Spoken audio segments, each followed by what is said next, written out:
These are my top 3 lessons of week 16. Starting with mental extreme sense of urgency. So what happened was that I was working, I had like very less time on do something, and then I just set a timer that this is the time that I have for this thing. And like started doing it like very focused. I was extremely focused, and then I got it done. It's like at least twice faster than it would normally take. And I was like, what happened? And why it was because if you just bend your mind to do something on a specific time, specific place, it will happen. Like you can do anything. It's that is the reality. And the urgency, the feeling of urgency really matters a lot.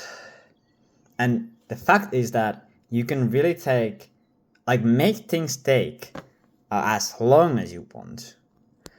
The lesson is create mindset that we are running out of time.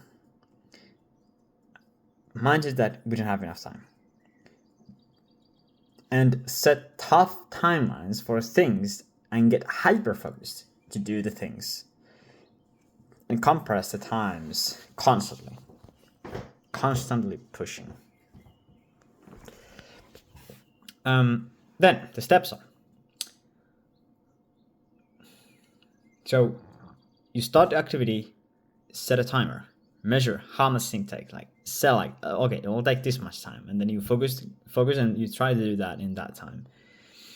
To measure that how many activities you had the timer on.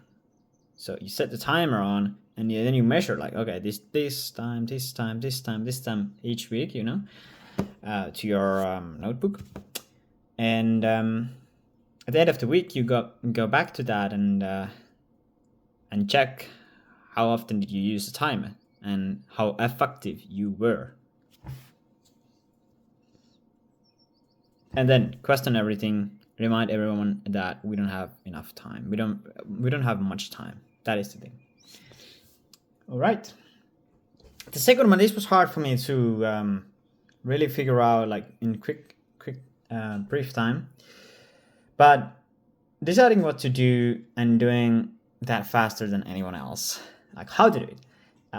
I started the process. I started creating this system, and then I was like, oh, I don't know how to do it. And then I was like trying to think like how to do it. I spent quite a lot of time, like maybe 50% more than was wise to use for that. And so then I was like, yeah, that's not smart, and there has to be a better way. And then I learned from people better than I am. And why does this matter? What I'm talking about is that you cannot know how to do something perfectly or even well if you've never done it before. So you shouldn't even try that. And what you should do and focus your energy instead is to set clear metrics that will measure your success in the thing, and have a clear feedback loop when you reflect and you improve the thing that you're doing. It's not that how good you are now, but how good you will be soon with the system that you have, the machine you're running. And then just making do faster. Yeah. The faster you can get the feedback and faster you can learn from that, the faster you will get ahead. Lessons are, if you've never done it before, you will suck at it.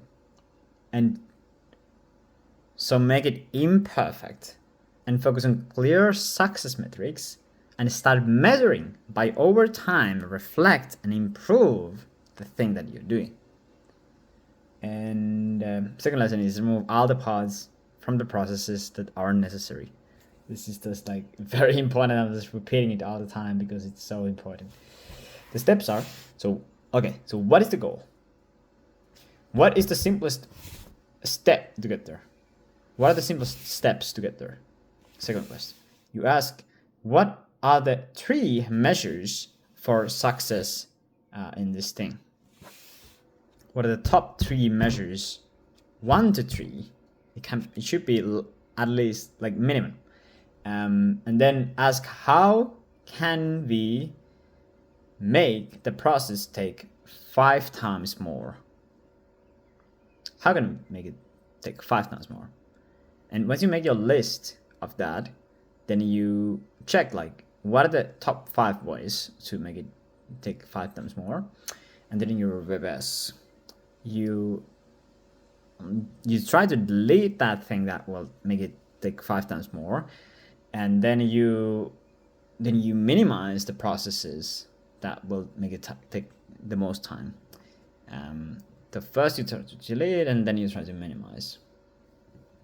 Then you ask weekly, what are you doing? Why are you doing that? Often you ask, like at least weekly, you ask from people, what are you doing? Why are you doing that? Why? You ask 3 times at least, why? And then you see if it is really needed on what they're doing. You remind everyone that act now and no discussion later. Then, moving to the last one. Execution is 95% of the process, so make a quality plan.